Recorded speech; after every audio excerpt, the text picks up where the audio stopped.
Ngayon kasi baby ka pa, oh. Tsaka red naman na yung lips mo eh. Mapula na yung lips mo eh. Oo, hindi mo na kailangan mag-lipstick. Oh. Ha? Listen to your father, because your father is one of your parents. You must follow, because lipstick is for adults only. Hey, just follow us. Why you contradict? You must not Ano? go on to our instructions.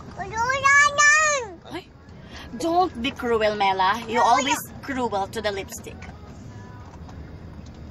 If your father don't want you to lipstick, then do not lipstick. Ay, kasasabi Please. lang. Kasasabi lang ni mama eh. I told you not to lipstick, then you lipstick. What is that kind of inspiration? Kasasabi lang ni mama mo eh. Ba't ang lipstick ka na kaagad? Close that lipstick. Patingin ang lips mo. Tingin.